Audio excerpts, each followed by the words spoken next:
the driver assist features. So this is all the driver assist features. Speed warning lets you know if you're going too fast over the speed. It will read the traffic signs and give you warnings based on that.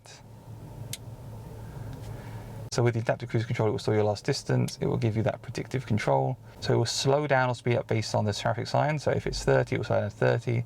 If it's 60, it will speed up to 60. So it's really giving you a lot of assistance here. And it will also slow down going into corners, and it will change the speed depending on how aggressive you want it to. So if the speed changes from 30 to 70, it will accelerate fast or slowly or medium, or it will just stay the same. You've got your lane departure warning, which you can turn on and off using the sensors at the front, and it will give you vibrations. And this will be when it sees the lines on the side of the road, and you can see that in the virtual cockpit, and it will tell you where you are in the road. Pre-sense, where it detects if something's in front of you, and it will brake, and that can be early, medium or late, depending on how quickly you want it to respond. Swerve assist will help you to avoid having to swerve.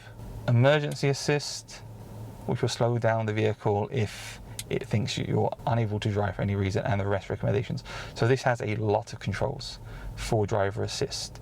It's essentially doing all of the driving for you if you don't want to drive. So obviously you should always keep your hands on the steering wheel, but you can have your adaptive cruise control, slowing down and speeding up for the car in front of you. The lane assist will keep you in your lane. If the speed limit changes, the cameras will adjust the speed limit to match where the speed limits are. And if for any reason you're not responding, it will slow down and bring you to a stop.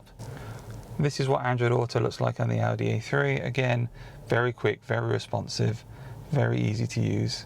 I can go through the settings, I can see my music, I can go back to my apps overview and scroll through.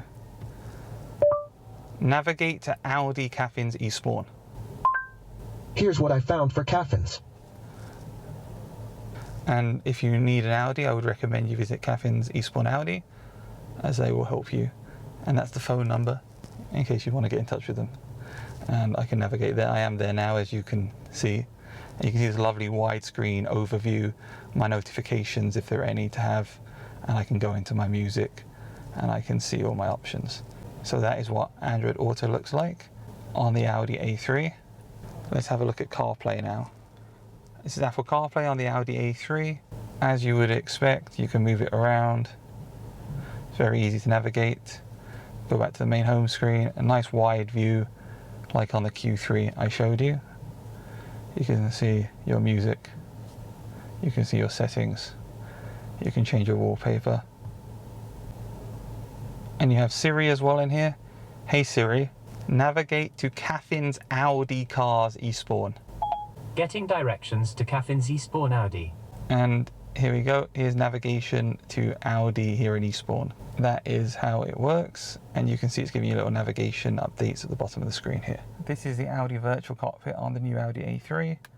I can scroll through different views, so this is using the view button. You can see I've got the full screen map with satellite from Google Earth overview. I can go back to the traditional overview, as you can see here, and I can scroll through my short-term memory, long-term memory, so I can see my fuel efficiency, the driver assist settings, the traffic signs. I can see my fuel status, I can see my CarPlay information, what I'm listening to. I can see my phone settings, depending on if I'm connected with CarPlay or Android Auto, and back to navigation. If we go back to the car settings, I can have a reduced display, or I can use the onboard computer in its full mode. I can zoom in and zoom out on the MMI Virtual Cockpit.